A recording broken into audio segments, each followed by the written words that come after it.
Seigneur notre Dieu, je te prie pour cette parole. Saint-Esprit, vraiment que tu puisses nous conduire.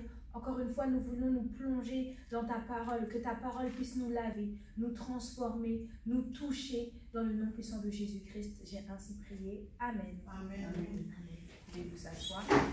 Alors, moi, dans ma Bible, malheureusement, je ne l'ai pas ramené avec moi.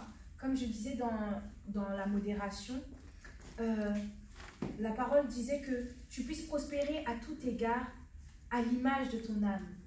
Et je me suis posé la question, mais je me suis dit, Seigneur, comment ça à l'image de ton âme? Qu'est-ce que ça veut dire? Et on va aller dans Genèse. Je lis au nom de Jésus-Christ. Amen. Puis Dieu dit, faisons l'homme à notre image, selon notre ressemblance, et qu'il domine sur les poissons de la mer, sur les oiseaux du ciel, sur le bétail, sur toute la terre et sur tous les reptiles qui rampent sur la terre. Puis Dieu dit, faisons l'homme à notre image. C'est-à-dire que lorsqu'on te dit que tu puisses prospérer comme prospère l'état de ton âme à l'image de ton âme, c'est-à-dire que l'image de ton âme, ça doit être à l'image de Dieu. Amen. Amen. L'image de ton âme, ça doit être à l'image de Dieu. Et comme je l'ai dit, malheureusement, le serpent est venu, il a séduit. Et à partir de ce moment, le mal est rentré dans notre âme. C'est-à-dire que l'image de notre âme, ce n'était plus Dieu, ce n'était plus la sainteté, mais c'était le mal. Amen. Amen. Mais heureusement, le Seigneur Jésus-Christ est venu afin de rétablir ton âme à l'état premier. Amen. Amen. Si tu crois que Dieu est venu rétablir ton âme à l'état premier, est-ce que tu peux acclamer ce soir? Amen.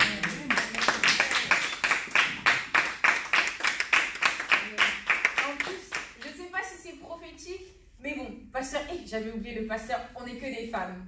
On n'est que des femmes ce soir. Et femmes, Église, Dieu veut rétablir ton cœur à l'état premier. Amen. Amen. C'est-à-dire dans la sainteté. C'est-à-dire, on connaît Galates 5, verset 22 qui nous dit qu'on doit cultiver les fruits de l'esprit, l'amour, la bienveillance, la bonté. Ça doit être l'image de ton cœur. Amen. Et ça doit se voir dans tes œuvres. Ça doit se voir dans ta marche. Amen. Amen. Amen. Et je me suis dit, mais si on pouvait mettre un miroir devant mon cœur, qu'est-ce que celui-ci reflèterait? Ce soir, pose-toi la question et dis-toi, si on pouvait mettre un miroir devant mon cœur, qu'est-ce que je verrais? Comme j'ai dit, le matin, lorsque l'on se réveille, tu vas te réveiller et tu mets ton visage devant le miroir. En toute honnêteté, des fois, tu as des... Enfin, c'est même pas des fois, tu as des crottes dans les yeux, tu as des crottes dans le nez, tu as une mauvaise haleine. Bon, je pense pas que le miroir puisse refléter ta mauvaise haleine, mais en tout cas, tu n'es pas propre quand tu te réveilles. Amen. Amen. Et si tu pouvais mettre un miroir devant ton cœur, qu'est-ce qui reflèterait? Est-ce que ça reflèterait l'amour de Christ? Est-ce que ça reflèterait la haine? Est-ce que ça reflèterait les blessures? Ou est-ce que ça reflèterait la renaissance de Christ en toi? Amen. Qu'est-ce que ton cœur... Pose-toi la question et dis-toi, si Dieu mettait à ma disposition un miroir devant mon cœur, qu'est-ce que je pourrais voir à l'intérieur? Et malheureusement, on nous dit dans l'Église, aimez-vous les uns les autres, propagez l'amour, mais on va voir dans l'Église des scandales où des frères, entre frères qui vont se bagarrer, va dire, ah non, lui il m'a fait ça, lui il a fait ci, entre sœurs, non, elle a fait ça, elle m'a appliqué ça, elle a dit ça. Or que Dieu ne veut pas que ça soit comme ça. Dieu veut que nous puissions communiquer l'amour, que nous puissions cultiver les fruits de l'esprit. Amen. Il veut pas que... Parce qu'au final, on reflète le monde alors qu'on est censé être le reflet de la gloire de notre Dieu. Tu sais qu'il y a un passage dans la Bible qui dit qu'il faut que tu sois le reflet de la gloire, que tu es le reflet de la gloire de ton Dieu. Et maintenant, si tu te poses la question, est-ce que je suis le reflet de la gloire de mon Dieu? Est-ce que lorsque je marche, je suis le reflet de la gloire de mon Dieu? Lorsque je suis au travail, est-ce que je suis le reflet de la gloire de mon Dieu? Même quand je suis dehors et que je marche dans les transports en commun, est-ce que je suis le reflet de la gloire de mon Dieu? Et c'est quelque chose, moi je vais vous faire un petit témoignage. Quand je prends les transports en commun, on sait tous que le matin, franchement, t'as pas envie, tu veux pas parler aux gens. Tu veux pas parler aux gens, t'as pas envie d'être aimable. En tout cas, personnellement, des fois, moi le matin, j'ai pas envie d'être aimable, j'ai pas envie de dire bonjour aux gens, j'ai juste envie d'être assis, mettre mes écouteurs et qu'on me laisse tranquille. Et vous savez déjà, je ne sais pas si c'est Dieu qui permet pour t'éprouver, pour te faire grandir, ou si c'est le diable pour pourrir ta journée, il y a des gens qui viennent qui te poussent. Je dis, mais la voie est comme ça.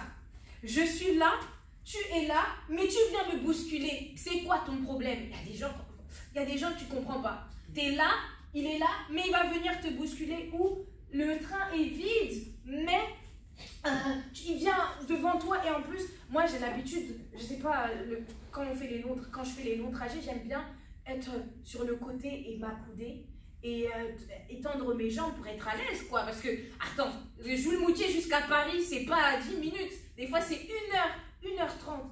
Et la personne, il y a des places, mais elle vient en face de toi.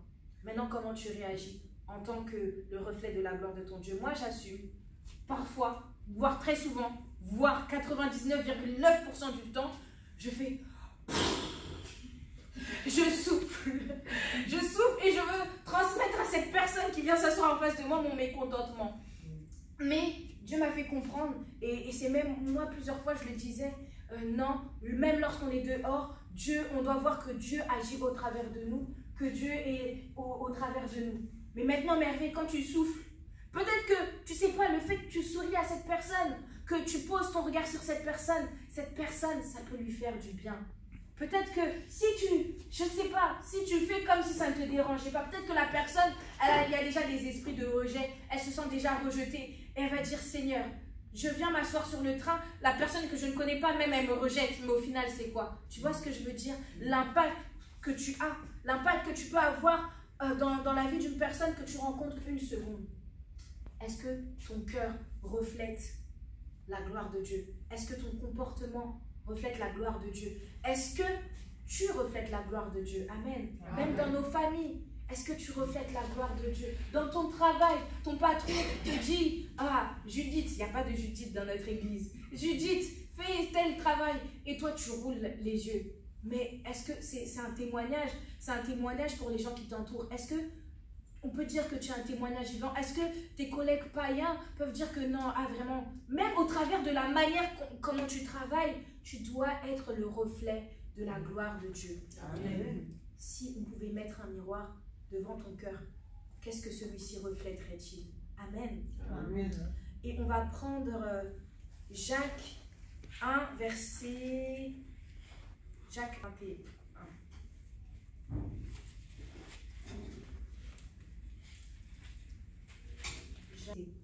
Amen. Laisse-moi te dire une bonne nouvelle. Ce soir, la parole de Dieu, c'est ton miroir. Amen. C'est la parole de Dieu, c'est ton miroir qui permet de voir quel est l'état de ta vie, quel est l'état de ton cœur. La parole de Dieu, elle est tellement bonne, elle est tellement riche. Ça peut te parler de la joie, ça peut te parler de l'hypocrisie, ça peut te parler de l'orgueil, ça peut te parler de la paresse. La parole de notre Dieu, elle est complète. Et laisse-moi te dire que en regardant la parole de Dieu, tu vas trouver la solution à ton problème. Tu vas trouver la solution à ce qui te fait mal dans le cœur. On est humains, on est tous humains, on a tous eu des blessures, on a tous eu des choses qui nous ont attristés. Mais la parole de Dieu est là pour nous aider à enlever ces choses qui nous font du mal. Amen. Amen. La parole de Dieu, c'est un miroir permettant d'enlever les saletés.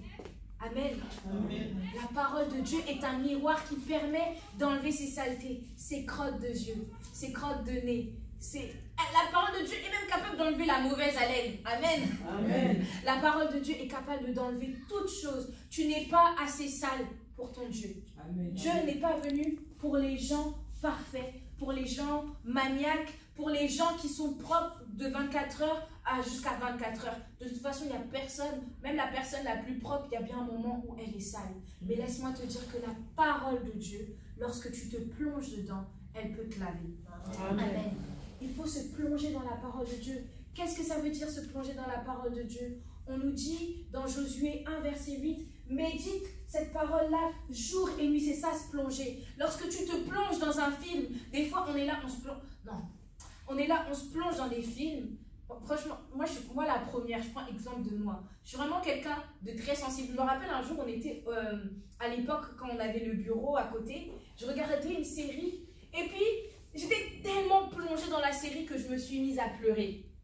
Je me suis mise à pleurer comme si on m'avait giflé. Je me suis mise à pleurer comme si on avait tué mon père, ma mère ou mon frère. Ces gens-là, je ne les connaissais même pas. mais j'ai pleuré, maman, j'étais dépressive. Alors, qu'est-ce que c'est? Si tu peux te plonger dans un film et ressentir les émotions et apprendre des leçons, qu'est-ce que c'est si tu plonges ton regard dans la parole de Dieu? Amen. Si tu peux te plonger dans un film et être touché, à combien plus forte raison la parole de Dieu, tu te plonges dedans et elle ne peut pas toucher et elle ne peut pas transformer ta vie. La parole de Dieu, elle n'est pas là pour te dire « Oh non, tu es un mauvais enfant, tu fais mal les choses ». La parole de Dieu, elle est là pour t'accompagner. Elle est là pour t'amener dans ta marche de sanctification.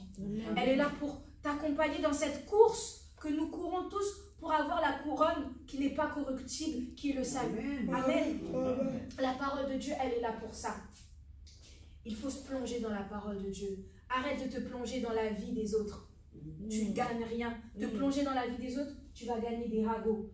Arrête de te plonger dans les soucis des autres. À se plonger dans les soucis, on récolte les soucis. Arrête de te plonger dans ce qui ne te concerne pas. Ce qui te concerne ce soir, c'est la parole de ton Dieu. Parce que la parole de Dieu aura toujours à faire quelque chose dans ta vie. La parole de ton Dieu aura toujours un lien avec ta vie. Va dans les profondeurs et surtout demeure. Est-ce que la personne qui se lave juste les dimanches, qu'elle lève la main ici?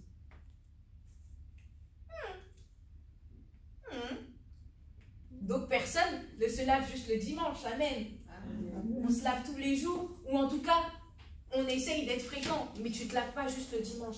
Alors, en tant que chrétien, pose-toi la question, est-ce que je me plonge dans la Bible que le dimanche? Non, la parole de Dieu, c'est ton shampoing. En même temps que c'est ton shampoing, c'est ton après-shampoing. En même temps que c'est ton après-shampoing, c'est ton masque, c'est aussi ton dentifrice, c'est aussi ton masque démaquillant. Amen. C'est ça la parole de Dieu. Amen. La parole de Dieu nettoie tout. La parole de Dieu nettoie tout. Alors demeure. Apprends à aimer, à demeurer dans la parole de Dieu. Parce que c'est elle qui transforme. Ce n'est pas les conseils des coachs de vie qui vont changer ta vie. Non, ça va changer ta vie pour 1 an, 2 ans. Mais dans 2 ans, tu vas retrouver un autre problème. Or que Jésus est notre coach pour toute la vie. On dit dans Psaume 23, l'Éternel est mon berger, je ne manquerai de rien. C'est-à-dire que je ne manquerai pas de conseils pour ma vie, je ne manquerai pas de produits pour me nettoyer, je ne manquerai pas de paroles dans ma vie. Parce que la parole de Dieu est tout. Personne ne se lave juste le dimanche. Alors demeure lundi, mardi, mercredi, jeudi, vendredi, samedi, dimanche. Même s'il y avait un jour entre dimanche et lundi, tu dois te plonger tous les jours. Même lorsque tu prends le train, au lieu de souffler, quand quelqu'un vient en face de toi, prends la parole de Dieu. Moi, c'est quelque chose que j'essaye de faire. Je ne le fais pas tout le temps, mais j'essaye de le faire. Des fois, je me trouve devant des situations où je ne sais pas quoi faire. Des situations où j'ai l'impression que on m'a mal parlé, où je ne suis pas comprise. Et à ces moments-là, je prends la parole de Dieu. Bon. Des fois, je suis là, je me dis, j'y vais un peu au hasard. Je vais prendre le verset du jour et des fois, ça n'a rien à voir avec ma situation. Mais juste le fait de lire la parole de Dieu, ça me fait du bien. Et ça m'apaise. Et ça me permet d'agir en conséquent. Amen. Amen. Sans miroir, tu ne sais pas à quoi tu ressembles. Sans la parole de Dieu, tu ne pourras jamais connaître l'état de ton cœur. Sans la parole de Dieu, tu ne pourras jamais connaître l'appel que Dieu a pour ta vie. Sans la parole de Dieu, tu ne sauras pas quel sujet pour lequel prier. Sans la parole de Dieu, tu ne sais rien. Sans Dieu, tu ne sais rien parce que Dieu est sa parole. Et tout comme on a besoin du souffle pour respirer, on a besoin de Dieu pour vivre. Amen. On a besoin de la parole pour vivre. Parce que la parole de Dieu, c'est notre pain. Encore une fois, qui ne mange qu'une fois dans la semaine, qui lève le doigt? Maman Esther, on dirait, tu manges une fois dans la semaine. Amen. Il n'y a personne qui mange une fois par la semaine. Tu as besoin des protéines. Sinon, tu tombes. Sinon, tu as beau être costaud, tu as beau être je ne sais quoi, tu as beau même avoir les dons de l'esprit. Si tu ne manges pas, tu tombes. À moins que tu sois Jésus et que tu puisses faire 40 jours dans le désert. Mais sans ça, tu tombes. Et c'est la même chose spirituellement. Sans la parole, sans le pain, sans la nourriture, tu tombes.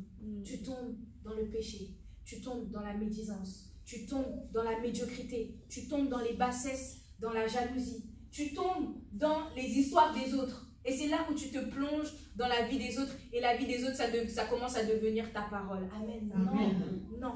Tu dois manger la parole de Dieu le matin. Il y a le petit déjeuner. À midi, il y a le déjeuner. Mais nous, c'est désordonné. C'est-à-dire qu'on a des obèses spirituels. T'accumules le lundi, et puis mardi, tu pries pas. Mercredi, tu pries pas et tu deviens obèse spirituel. Mais avec obèse spirituel, il peut aller où? Amen. Ou soit, tu lis une parole. C'est bien. Moi, j'encourage. Je nous encourage, je m'encourage moi-même à lire les versets du jour. Parce que des fois, on ne sait pas par où commencer. Mais il faut arriver à un moment où tu lis le verset du jour et tu essayes de voir les versets qui sont connectés avec. Tu lis le verset du jour et tu commences à méditer. Tu commences à partager avec ta famille. Et c'est là que tu vas prendre du bon poids spirituellement. Amen. Comme on a vu dans Jacques, c'était dans Jacques, verset 23. Mettez, verset 22, Jacques 1, verset 22. Mettez en pratique la parole et ne vous bornez pas à l'écouter. On ne se borne pas à écouter la parole de Dieu. Parce que si tu te bornes à écouter la parole de Dieu, tu deviens un obèse spirituel. Mais un obèse spirituel pour courir, comment il fait spirituellement? Les démons sont là, mais tu es un obèse spirituel. Les démons vont t'attraper, je suis désolée. Je suis désolée, mais si tu te bornes à l'écouter, le démon vient pour t'attaquer dans l'impudicité. Toi, tu dis, ah, t'attaques mes finances. Mais c'est le démon vient pour l'impudicité. Amen. Ou le démon vient pour attaquer tes finances et toi, tu dis, je te chasse esprit de sorcellerie. Non. Il faut savoir utiliser la parole de Dieu à bon escient. Comme on a dit, comme on a vu avec la sœur Daniela, je crois, elle a dit que la parole de Dieu, elle est tranchante. Elle tranche. C'est-à-dire qu'elle peut mettre la vie, elle peut mettre la mort, elle peut mettre chaos technique, mais elle peut te donner aussi la vie. Amen. Amen. Amen. Je disais, sans miroir, tu ne sais pas à quoi tu ressembles. Et il faut savoir que, en tout cas, moi, c'est comme ça que je l'ai compris. Quand bien même on a un visage, le visage de notre cœur, c'est notre âme. Le visage de ton cœur, c'est ton âme. Si ton âme n'est pas bien, le visage de ton âme est cabossé. Si ton âme n'est pas nourrie des bonnes choses, vous voyez ce que je veux dire? Et maintenant, posons-nous la question de savoir, mais Seigneur, mon âme est à l'image de qui ou de quoi? Amen. Ton âme est à l'image de quoi? Est-ce que ton âme est à l'image des blessures qu'on t'a affligées? Est-ce que ton âme est à l'image des paroles qu'on t'a données? Est-ce que ton âme est à l'image de ta tantine qui est à 10 000 km de toi? Ou est-ce que ton âme est à l'image de son Créateur? On a vu au début, prospère à tous égards à l'image de ton âme, donc à l'image de ton Créateur. Mais est-ce que ton âme est à l'image de Dieu? Encore une fois, ton âme est à l'image de qui ou de quoi? À quoi ressemble ton âme? Si Dieu nous permettait d'ouvrir nos cœurs et qu'on voit notre âme,